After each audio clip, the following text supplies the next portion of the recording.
Assalamualaikum teman-teman, selamat berjumpa lagi dengan saya Abdurrahman dan masih tetap di channel Abdurrahman ya, dan masih tetap juga mengupas tentang seputaran asam lambung, GERD, anxieties, psikosomatis.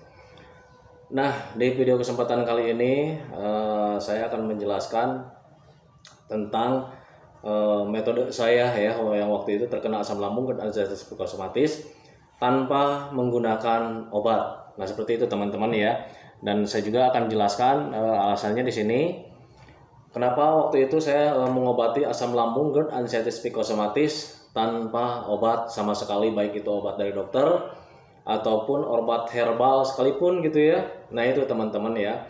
Jadi kebetulan di video-video sebelumnya juga saya sudah janji saya akan mengupas ya, bukan mengupas, akan menjelaskan tentang kenapa saya mengobati asam lambung, GERD, anxieties, psikosomatis tanpa obat herbal ataupun obat dokter gitu ya teman-teman ya.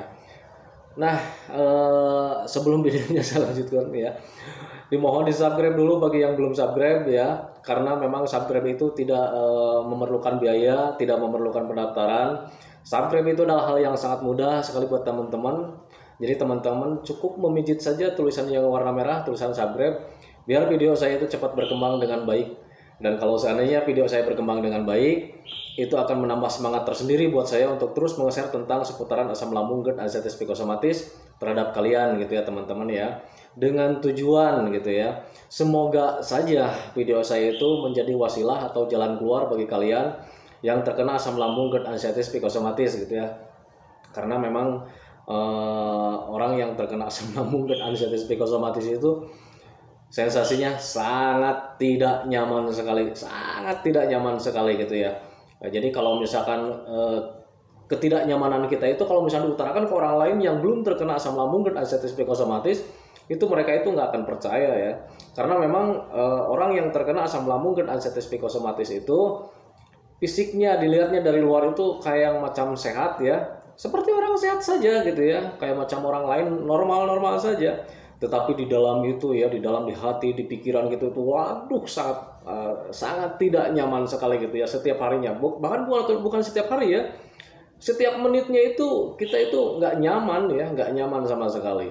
Nah itu teman-teman, jadi catatan juga buat teman-teman yang terkena asam lambung, GERD, anxieties, psikosomatis. Janganlah kalian mengeluh terhadap orang-orang yang belum terkena asam lambung, GERD, anxieties, psikosomatis. Karena nanti kalian akan dicemoohkan ya, akan disepelekan. Nanti kalian itu dianggapnya waduh lebay gitu kan ya, waduh nggak ada punya nyali gitu. Nah itu teman-teman, padahal rasanya sungguh luar biasa sekali. Nah itu jadi titip juga ya, jangan sekali-kali mengeluh kalian ke orang-orang yang belum terkena asam lambung, GERD, anxieties, psikosomatis. Kalau mau sharing silakan saja sama orang-orang yang sudah sembuh, orang-orang yang sudah berpengalaman tentang seputaran asam lambung, GERD, anxieties, psikosomatis. Silakan kalian mengeluh ke sana, sharing ya, bagaimana cara menyembuhkannya, bagaimana cara metodenya. Karena untuk saat ini ya, channel tentang seputaran asam lambung, GERD, anxieties, psikosomatis itu sangat banyak sekali gitu ya. Nah itu juga bisa menjadi bisa menjadi pandangan buat kalian ya, bahwa orang yang terkena asam lambung, GERD, anxieties, psikosomatis itu sangat banyak sekali. Bukan kalian saja, bukan saya saja, banyak sekali gitu ya teman-teman ya. Tengok deh di YouTube, di channel-channel tentang asam lambung itu sangat banyak sekali. 99% itu biasanya orang-orang yang sudah sembuh ya. Orang-orang yang sudah sembuh, orang-orang yang sudah terbebas, yang terkena asam lambung, GERD, anxieties, psikosomatis, sudah sembuh kemudian membuat channel ya. Dan yang 1%-nya itu biasanya dokter, para ahli, kemudian para hipnoterapi. Nah seperti itu ya teman-teman ya. Jadi yang paling banyak itu 99% itu orang yang mengalami ya, orang yang mengalami asam lambung, GERD, anxieties, psikosomatis dan sudah sembuh. Jadi itu buat pandangan ya. Jadi buat pandangan kalian saja bahwa penyakit ini tidak berbahaya, sama sekali tidak berbahaya, hanya mengganggu saja gitu ya teman-teman ya. Mengganggu terhadap kualitas hidup kalian, menjadi kurang produktif ya. Yang dulunya bekerjanya sangat super ya, tenaganya kuat, bekerjanya sangat super, kemudian orangnya ceria, sering humoris, tetapi beda sudah terkena asam lambung dan anestesi psikosomatis, kalian menjadi pendiam, kemudian pemurung ya, mood kita nggak ada ya, kemauan kalian tidak ada ya. Jadi untuk memikirkan hobi-hobi yang menyenangkan yang dulunya sering banyak hobinya gitu ya. Nah untuk saat ini orang yang terkena asam lambung dan anestesi psikosomatis kalau yang sedang parah-parahnya itu tidak ada sama sekali keinginan ya, tidak sama sekali keinginan. Jadi hal yang sangat wajar saja. Itu butuh latihan ya, jangan terlalu dipikirkan ya. Karena orang yang terkena asam lambung dan anestesi psikosomatis biasanya ada sesuatu pun yang terjadi dalam diri, yang terjadi dalam tubuh gitu ya. Apapun hal sepele pun itu suka dipikirkan gitu. Waduh ini jangan-jangan apa lagi nih? Waduh ini jangan-jangan apa lagi ya? Nah itu sebetulnya ya, sebetulnya yang pemikiran yang mengganggu terhadap pola penyembuhan, terhadap metode penyembuhan. Nah itu teman-teman ya. Nah teman-teman kembali lagi ke topik utama ya. Tetapi saya mohon dulu, tolong ya video saya itu dibagikan di Facebook, di WA, di Instagram, dan di media sosial yang lainnya. Kenapa seperti itu? Bukan tujuannya untuk channel saya tetap berkembang atau biar berkembang dengan pesat, tidak juga ya. Tetapi membagikan video saya itu adalah sebagian daripada kebaikan kita ya terhadap orang lain, karena orang lain itu belum tentu tahu ya bagaimana cara jalan keluarnya. Karena yang terkena asam lambung dan anestesi psikosomatis itu tidak semua orang tahu jalan keluarnya seperti apa gitu ya. Kadang-kadang orang yang di Facebook, di WA, di Instagram juga dia tuh terkena asam lambung dan anestesi psikosomatis tetapi tidak tahu jalan keluarnya seperti apa. Nah, kalau seandainya kalian membagikan video saya, semoga saja mereka itu menjadi tahu dan menjadi wasilah atau jalan keluar bagi mereka. Kemudian mereka sampai sembuh total. Dan kalau seandainya mereka sudah sembuh total, itu mereka pasti akan mengucapkan hamdalah. Ingat ya, hamdalah mereka itu adalah pahala buat kalian, termasuk juga buat saya. Jadi jadikanlah penyakit ini menjadi lahan ibadah ya. Karena untuk beribadah itu jalannya sangat banyak sekali gitu ya teman-teman ya. Jadi penyakit ini jadikanlah lahan ibadah buat kita semua. Karena saya juga dulu saat terkena asam lambung dan anestesi psikosomatis, kemudian mempelajarinya sendiri, kemudian tahu jalan keluarnya seperti apa. Disitulah saya mulai berjanji sama diri sendiri, seandainya, ini janji saya ya waktu itu, seandainya kalau misalkan saya sudah sembuh total, saya berjanji akan membantu orang-orang yang terkena asam lambung dan anestesi psikosomatis agar cepat membaik ya, agar cepat pulih, agar cepat normal seperti sedia kala, seperti semula ya sebelum terkena asam lambung dan anestesi psikosomatis. Nah itu teman-teman ya, itu janji saya. Makanya saya di sini karena memang itu janji saya, jadi saya di sini tidak menjual obat. Ya teman-teman ya, catat sekali lagi karena memang banyak sekali yang bertanya apa jualan obat enggak, berapa sih harganya saya mau beli. Saya tekankan sekali lagi ya, saya tidak menjual obat dan saya tidak merekomendasikan obat apapun gitu ya teman-teman ya. Jadi yang saya lakukan hanyalah memberi motivasi dan metode ya, karena memang untuk penyakit asam lambung dan anestesi psikosomatis butuh pengetahuan yang tinggi. Ingat ya, butuh pengetahuan yang tinggi, kemudian butuh metode ya. Jadi tahapan-tahapannya ada ya gitu ya. Dan kemudian butuh tekad yang kuat ya, butuh tekad yang kuat, sabar yang besar ya, sabar yang kuat. Nah itu teman-teman ya. Nah itu teman-teman ya. Jadi sekali lagi tolong ya video saya itu dibagikan di Facebook, di WA, di Instagram, dan di media sosial yang lainnya biar video kita itu bermanfaat buat orang lain. Nah itu teman-teman ya. Dan saya ucapkan terima kasih terhadap teman-teman yang sudah subscribe saya. Semoga kalian menjadi tetap sehat, tambah semangat, tambah sehat, dijauhkan dari mara bahaya, dijauhkan dari malapetaka, dijauhkan dari segala musibah pokoknya ya. Nah itu teman-teman ya. Nah kembali lagi ke topik utama. Kenapa saya mengobati asam lambung dan anestesi psikosomatis tidak memakai obat sama sekali tidak memakai obat ya. Karena memang waktu itu yang saya pelajari gitu ya teman-teman ya, Tetapi perlu diingat juga ya, waktu itu juga saya terkena asam lambung dan artritis psikosomatis. Itu sudah lari ya, lari ke rumah sakit di seputaran kota saya itu. Setiap rumah sakit, apapun itu rumah sakitnya, apapun itu jenisnya rumah sakit, baik rumah sakit herbal atau rumah sakit biasa ya, rumah sakit umum, itu sudah saya kunjungi ya teman-teman ya. Tetapi tidak sama sekali ada perbaikan barang sedikit pun, itu tidak ada sama sekali ya.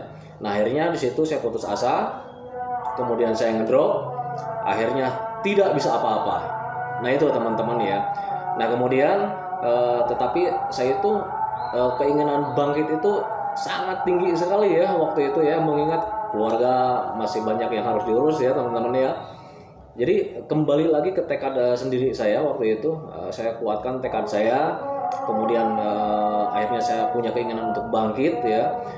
Dan kemudian saya mempelajari tentang penyakit asam lambung dan artritis psikosomatis.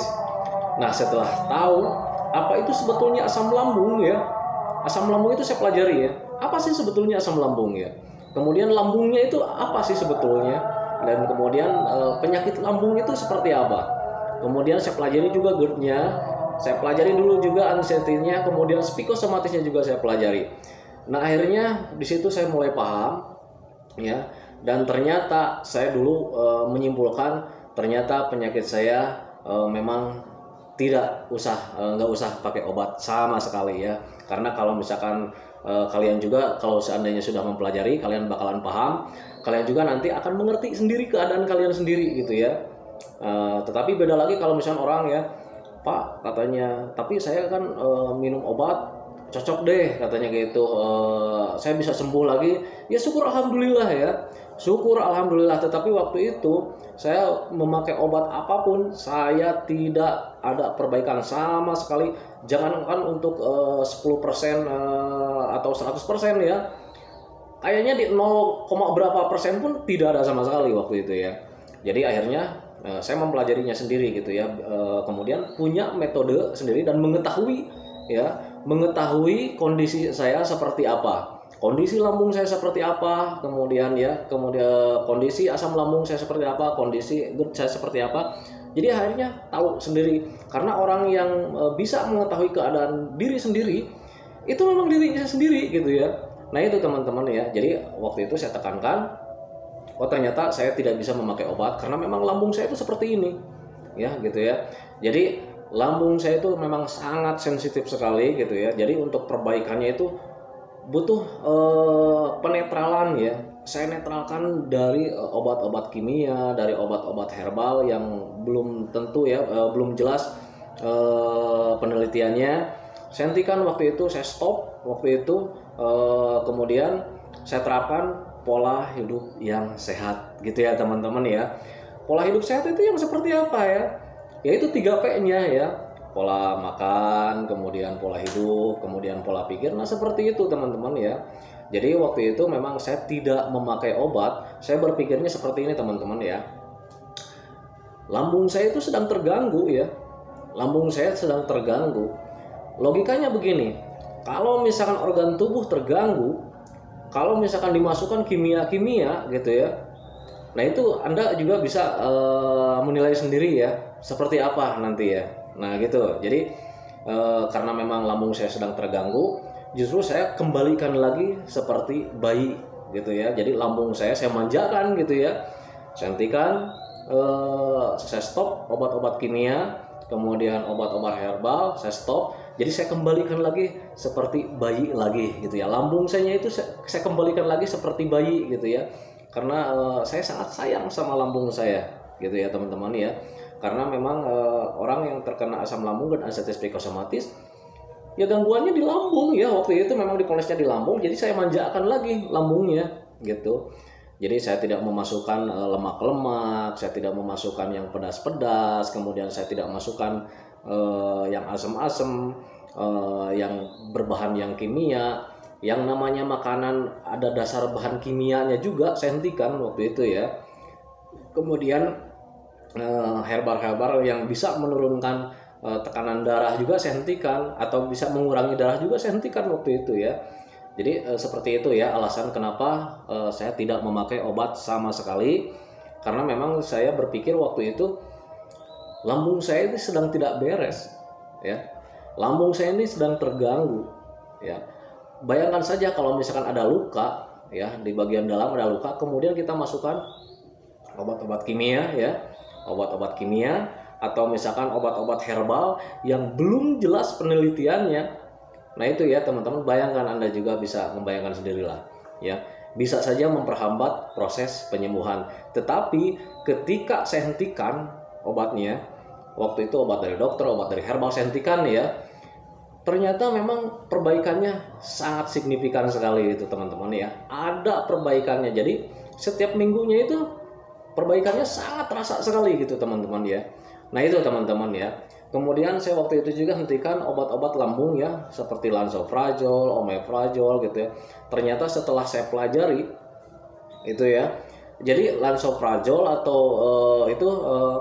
obat-obat lambung itu bisa menetralkan asam lambung ya. Jadi asam lambung kita itu kalau dimasukin obat-obat lambung gitu ya, itu menetralkan asam lambung. Dan kalau misalkan seandainya dalam jangka waktu tertentu tidak ada perbaikan sama sekali, itu tidak ada perbaikan, ya hentikan saja. Kenapa ya? Karena memang asam lambung kita itu kalau misalkan netral terus, baik gizi kemudian vitamin itu tidak akan terserap sempurna ya. Sedangkan tubuh kita itu setiap harinya butuh energi, butuh protein, butuh vitamin. Nah itu teman-teman ya. Jadi memang kalau seandainya terus-terusan dikonsumsi obat lambungnya terus-terusan netral, ya gizinya tidak akan terserap, yang akhirnya gitu kebutuhan gizi sama nutrisi untuk tubuh kita setiap harinya itu tidak terpenuhi ya. Dan kalau seandainya sudah tidak terpenuhi, sudah jelas ya teman-teman ya, keseimbangan tubuh itu bakal terganggu. Kita macam kelayangan, kemudian oleng gitu ya. Kalau misalkan jalan lagi minggir ke kiri, sepertinya mau jatuh gitu, ke kiri terus ya. Kalau misalkan kita minggirnya ke kanan, sepertinya gitu kita itu mau jatuh terus ke kanan gitu. Nah itu ya, jadi keseimbangan tubuh itu terganggu. Nah itu teman-teman ya. Jadi waktu itu karena setelah saya konsultasi dengan dokter, saya baca-baca, ternyata memang obat lambung itu bisa menetralkan asam lambung. Sementara asam lambung itu membantu kita mencerna makanan gitu ya. Jadi makanan yang penuh gizi, penuh proteinnya itu diserap ya, diolah sama asam lambung ya. Jadi asam lambung itu bisa bekerja kalau seandainya keasamannya benar-benar asam ya gitu ya. Jadi kalau misalkan netral ya tidak akan bekerja. Nah itu teman-teman ya. Jadi itu alasan saya kenapa saya tidak memakai obat dari dokter ataupun obat herbal sekalipun gitu ya teman-teman ya. Nah itu teman-teman ya. Nah memang kalau misalkan metode penyembuhan tidak memakai obat itu butuh kesabaran ya, butuh kesabaran, butuh tekad yang kuat, karena memang penyakit ini butuh kesabaran dan tekad yang kuat. Penyakit ini berbeda dengan penyakit yang lain. Kalau misalnya penyakit yang lain, kita datang ke dokter nih, datang ke dokter, Pak, saya itu sakit begini katanya gitu ya. Kemudian kata dokter, oh ya, nanti makan ini obat sehari 3 kali atau sehari 2 kali, jangan lupa makan dulu. Ketika kita konsumsi obatnya, itu selang 2 hari 3 hari itu atau sampai paling lama itu 1 minggu kita sudah sembuh ya. Tetapi beda dengan penyakit asam lambung dan arthritis spikosomatis, apalagi kalau sudah memakai obat-obatan sudah tidak sembuh, itu tahapannya butuh kesabaran ya, butuh kesabaran yang tinggi, karena penyakit ini butuh metode, butuh tahapan, butuh cara, bukan butuh obat, maaf ya. Nah itu teman-teman ya. Jadi ya waktu itu akhirnya setelah saya mempelajari, kemudian saya mengetahui kondisi saya seperti apa ya, kondisi lambung saya seperti apa, kondisi esofagus saya seperti apa, kondisi mental saya seperti apa, kondisi pemikiran saya seperti apa. Akhirnya setelah saya rangkum, saya tahu, akhirnya lahir metode sendiri ya, mempunyai metode tersendiri gitu ya. Dan setelah saya lihat-lihat di channel orang lain, ternyata metodenya hampir sama ya, hampir sama gitu ya. Cuman waktu itu saya menambahkan kunci ya, Kalau di video-video orang lain mungkin 3P itu sudah lumrah ya. Tetapi saya waktu itu tidak 3P aja. Saya dari awal juga saya sudah menerapkan kunci ya. Jadi kuncinya itu sudah saya jelaskan di video-video sebelumnya. Kuncinya itu yang pertama adalah yakin ya. Yakin, karena ketika sudah dipelajari ternyata penyakit ini tidak berbahaya. Jadi yakinkan hati saya waktu itu, saya meyakinkan hati saya bahwa penyakit ini bakalan sembuh. Bakalan sembuh, karena penyakit ini tidak berbahaya. Ketika saya mempelajari ternyata penyakit ini tidak berbahaya. Tidak berbahaya sama sekali. Makanya waktu itu hal yang paling pertama saya yakinkan dalam hati saya, dalam pikiran saya, suatu saat pasti ini bakalan sembuh. Saya yakin ini. Gitu ya teman-teman ya. Nah itu yang pertama saya yakini dulu. Yang kedua kemudian saya pelajari ya. Setelah saya tahu tentang asam lambung dan anxieties psikosomatis itu seperti apa, saya pelajari dulu ya tentang asam lambung. Asam lambung itu seperti apa ya? Ternyata asam lambung itu adalah cairan yang ada di lambung kita untuk membantu sistem pencernaan gitu ya teman-teman ya. Nah itu saya pelajari dulu tentang asam lambung. Kemudian setelah saya mempelajari asam lambung, kemudian saya pelajari juga lambungnya, gitu ya. Jadi saya pelajari sistem pencernaan biar kita itu tidak was-was ketika ada sesuatu sensasi yang lain seperti di luar lambung, gitu ya teman-teman ya, kayak macam napas agak sesak. Itu ternyata kalau misalkan kita pelajari tentang sistem pencernaan, kita tidak akan menjadi was-was ya, karena kalau misalkan belum paham, belum mengerti ketika mempunyai penyakit asam lambung dan anxieties psikosomatis, kemudian dada terasa berat, napas terasa pendek, itu cemasnya minta ampun ya. Nah itu teman-teman, tetapi beda ketika sudah mempelajari tentang sistem pencernaan seperti apa, ternyata untuk paru-paru itu tidak ada hubungannya teman-teman ya, hanya sensasinya saja, karena kita itu terpengaruh ya, terpengaruh oleh asam lambung. Nah itu teman-teman ya. Nah kemudian saya pelajari juga tentang anxiety ya. Karena memang anxiety ini biasanya suka mengikutin deh ya, suka mengikutin dari penyakit asam lambung. Penyakit asam lambung itu tidak selalu cemas kalau misalkan orang bisa mengendalikan. Banyak sekali orang yang terkena asam lambung, tetapi pas ketika saya tanya perasaannya gimana, ya dia menceritakan cuma sensasi yang di lambungnya saja. Dia tidak menceritakan tentang rasa cemas, tentang was-was. Ternyata itu perbedaannya ya. Jadi orang yang terkena asam lambung saja ketika diobat pakai dokter beres gitu ya, cepat. Nah berbeda dengan ketika sudah diikuti dengan anxiety ya, rasa cemas berlebih. Nah itu teman-teman ya. Nah itu yang bikin kita was-was, bikin kita lama sembuhnya, karena kita diikuti dengan anxiety ya, atau kecemasan berlebih. Dan kemudian kita juga diikuti dengan psikosomatis ya. Jadi pemikiran yang tidak benar gitu ya. Jadi psikosomatisnya atau pemikirannya itu terganggu juga gitu ya. Karena apa? Terganggu karena kita tidak tahu gitu ya. Makanya kalau misalkan sudah mempelajari tentang asam lambung dan anxiety, psikisnya tidak akan terganggu gitu ya. Nah psikis yang terganggu itu seperti begini teman-teman, karena memang ketidaktahuan gitu ya. Dulu juga saya mengalami seperti itu. Jadi ketika kita lemas, kita keseimbangan tubuh terganggu, ketika oleng gitu ya, kemudian mata buram, itu pemikiran kita itu berpikirnya yang lain-lain ya. Waduh ini jangan-jangan bahaya lagi, ini jangan-jangan ini ada apa lagi gitu ya. Nah itu pemikiran yang salah gitu ya. Seharusnya ketika goyang tubuh gitu ya, terasa oleng, terasa lemas gitu ya, terasa lelah, itu kita jangan berpikir yang lain-lain. Berpikir yang wajar ya. Oh, asam lambung saya sedang tidak beres ya gitu. Kebutuhan gizi saya itu sedang tidak terpenuhi karena memang asam lambungnya sedang tidak beres, menyerap energinya sedang tidak sempurna gitu ya. Jadi berpikirnya logika, jangan berpikir ke masa depan yang belum kita alami. Nah itu teman-teman ya. Jadi apapun yang terjadi dalam tubuh kita, apapun sensasinya yang datang, jangan pernah berpikir ke depan ya. Jangan pernah berpikir ke depannya seperti ini. Aduh apalagi nih ya, ini jangan bahaya lagi. Bukan seperti itu teman-teman ya. Jadi ketika ada sensasi yang datang, kita langsung berpikirnya begini. Waduh, ini sensasi datang nih ya. Sensasinya datang, asam lambungnya sedang tidak beres. Sensasinya seperti apa dulu? Oh ini saya lagi kelengan. oh energinya sedang kurang, oh energinya sedang turun. Kalau seandainya berpikirnya ke sana, nanti logika yang akan dijalankan. Ya kita makan lagi, minum lagi. Nah itu teman-teman ya. Jadi jangan berpikir ke hal yang lain. Kalau misalnya berpikirnya ke hal yang lain, nanti kita tidak akan berbuat sesuatu. Malah berpikir terus ya. Akhirnya yang harusnya memperbaiki gizinya, yang harusnya memenuhi mineralnya, malah duduk diam, kemudian termenung, kemudian berpikir yang lain-lain, akhirnya membuat kalian cemas. Akhirnya gizinya tidak akan terpenuhi, vitaminnya tidak akan terpenuhi, jadi akan semakin terus-terusan memburuk. Nah itu teman-teman ya, jadi itu alasan saya kenapa tidak memakai obat sama sekali.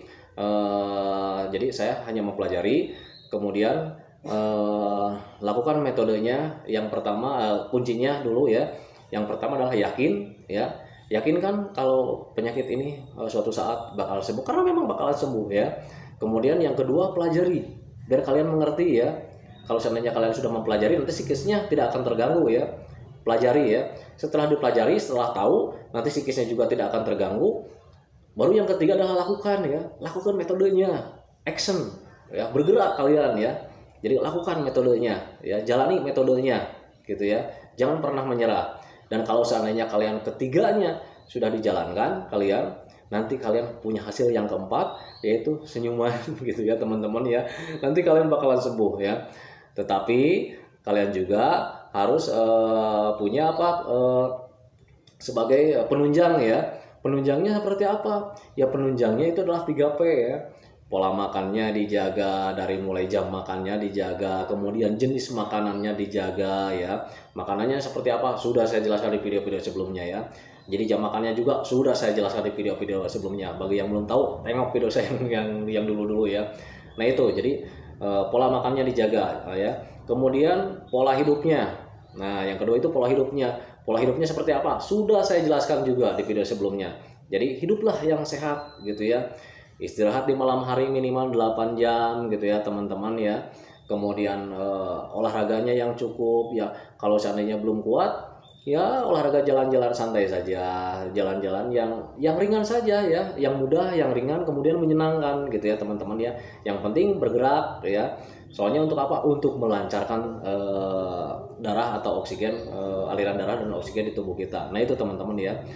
Kemudian pola hidupnya itu juga lakukan hobi-hobi yang menyenangkan. Kenapa untuk melakukan hobi-hobi yang menyenangkan? Kenapa sih? Alasannya seperti apa? Karena biar kita itu tidak kepikiran terus tentang penyakit ya. Nah itu soalnya pemikiran tentang penyakit, tentang sensasi itu yang bikin lama kita sembuh. Nah itu ya teman-teman ya. Jadi lakukan juga hobi yang menyenangkan, bikin kita tertawa, tersenyum.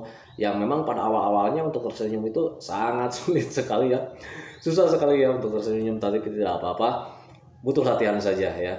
Nah itu, jadi yang pertama itu pola makannya dijaga, kemudian pola hidupnya juga dijaga, kemudian yang ketiga sebagai penunjangnya juga itu adalah pola pikir ya. Berpikirlah yang positif, berpikirlah secara logika, jangan berpikir ke arah masa depan. Ketika ada sensasi yang datang, waduh ini jangan-jangan saya ke depannya bakal gimana nih. Jangan ya. Jadi pemikirannya berpikir secara logika. Apapun yang terjadi dalam tubuh kita, sensasi yang datang, yang dirasa, ketahui itu ya, ketahui, kemudian kalau sudah tahu, lakukan cara penanganannya. Jangan meratapi, waduh ini jangan-jangan saya ke depannya akan begini. Waduh jangan-jangan ini penyakit yang lain. Waduh jangan-jangan saya akan mati. Jangan seperti itu teman-teman ya. Nah itu teman-teman, itu pengalaman saya tentang kenapa saya tidak memakai obat sama sekali. Jadi memang tujuannya saya waktu itu karena sudah mengetahui keadaan lambung saya seperti apa, kemudian esofagus saya seperti apa, kemudian anxiety saya seperti apa, kemudian psikis saya seperti apa waktu itu. Setelah tahu, akhirnya saya punya metode tersendiri. Jadi menekankan sudahlah, nggak usah pakai obat, karena untuk obat juga tidak ada perkembangannya sama sekali. Nah itu teman-teman video dari saya, penjelasan saya kenapa saya waktu itu tidak memakai obat sama sekali ya. Jadi kalau misalkan kalian juga mau mencontoh silakan, tetapi kalau misalkan yang cocok, Pak saya udah cocok nih pakai obat ini, kalau misalkan sampai sembuh ya alhamdulillah ya, alhamdulillah syukur aja. Tetapi kalau untuk saya menghimbau kalau sudah memakai obat terlalu lama tidak sembuh juga, sebaiknya hentikan saja, kembalikan lagi, anggap lambung kalian itu sekarang itu kembali lagi ke bayi ya. Jadi manjakan saja gitu ya, jangan diisi yang macam-macam, baik itu obat-obatan atau makanan-makanan pun ya. Jadi mulai sekarang makanan pun jangan mengandalkan hobi. Jadi dilihat dulu ya nilai gizinya atau nilai manfaatnya untuk tubuh kita itu, lihat dulu sekarang. Jangan mengandalkan hobi karena hobi itu belum tentu sehat. Nah itu teman-teman ya. Nah itu teman-teman video dari saya. Semoga saja videonya menjadi wasilah buat kalian. Semoga saja video ini menjadi jalan keluar. Semoga video ini membantu kalian sampai sembuh total. Amin ya rabbal alamin. Karena memang itu tujuan saya membuat video ini, membuat channel ini. Semoga saja menjadi kalian itu menjadi terbantu. Nah itu teman-teman video dari saya untuk sesi kali ini saya hentikan ya. Jadi nanti di video selanjutnya saya akan jelaskan lagi tentang hal yang lainnya, tentang seputaran asam lambung dan anestesi psikosomatis. Doakan saja supaya saya tetap sehat, tetap ceria. Nah itu teman-teman ya, karena keceriaan itu adalah kunci utama ya. Kunci utama karena kalau misalkan kita ceria, kita bahagia, itu endorfin kita itu akan bekerja dengan baik, akan mempermudah pengobatan asam lambung dan anestesi psikosomatis. Nah seperti itu teman-teman ya. Oke teman-teman, cukup sekian dari saya. Assalamualaikum warahmatullahi wabarakatuh.